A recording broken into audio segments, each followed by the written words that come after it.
Hello everyone, আসসালামু আলাইকুম। অনেকদিন লং ব্লগ দেওয়া হয় না। তো আজকে ভাবলাম একটা লং ভিডিও আপলোড করি। যদিও আমি এটা কাট করতে, করতে অনেক বেশি শর্ট করে ফেলেছি, যাতে আপনাদের দেখতে কোনো অসুবিধা না হয়। যাই হোক, আমি শাড়ি পরেছিলাম, আজকে একটা অনুষ্ঠান আছে, সেখানে যাওয়ার উপলক্ষে। তো এই শাড়িটা কেমন লাগছে আমাকে অবশ্যই কমেন্টে জানাবেন। আমি এই নিয়ে থার্ড টাইম শাড়ি পরেছি। এর আগে আমি শাড়ি খুব কম পরি। তো এই তো আপু শাড়ি পরেছিল। তো ওরা এনজয় করতেছিলাম ছিল আর আমরা দেখছিলাম। তো বসে, বসে অনেক বোর্ড লাগতেছিল। তো কিছুক্ষণ পরে না, প্রায় রাত ১:৩০ বেজে গিয়েছিল বাসায় আসতে, আসতে।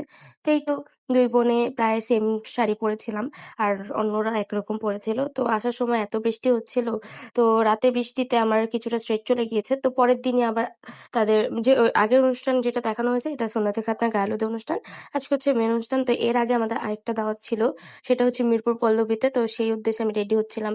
তো আমার কিন্তু চুল আমি ওয়াশ করিনি, কজ সকালে ১০টা-১১টার মধ্যে বের হয়ে যাওয়ার কথা ছিল, যার জন্য আমি আর গোসল করে টাইম ওয়েস্ট করিনি। তো এই তো চুল স্ট্রেট করতে, করতে দেখি বাইরে বৃষ্টি হচ্ছে। তো বৃষ্টি দেখলে আমার চা খেতে মন চায়। তো চা বানায় এই তো চা খাচ্ছিলাম। আর একটু স্কিন কেয়ারও করেছিলাম। তো এই তো রেডি হয়ে গেলাম।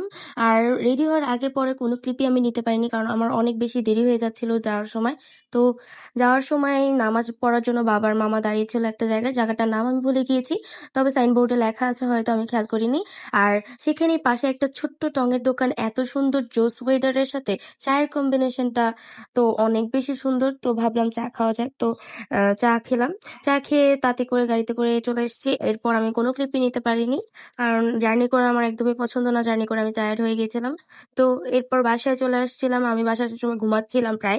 তো মাঝখানে, মাঝখানে কিছু ক্লিপ নিয়েছি। তো এই ক্লিপটা আসার সময়। তো বাসায় এসে ১ ঘন্টার মতো ঘুমিয়ে উঠে আবার স্কিন কেয়ার করেছি, কারণ আমি মেকআপ করার আগে সবসময় চেষ্টা করি স্কিন কেয়ার করতে। তো আজকে এই ড্রেসটা পরবো। আমাকে ড্রেসটা কেমন লাগছে অবশ্যই কমেন্টে জানাবেন। তো আজকে আমি প্রায় ৭-৮ বারের বেশি আমি চুল স্ট্রেট করেছি, কারণ বারবার চুল স্ট্রেট নষ্ট হয়ে যাচ্ছিল। তো রেডি হওয়ার আগে একবার, রেডি হওয়ার পরে একবার করে ২-৩ অনেকবার আমার স্ট্রেট করা হয়েছে।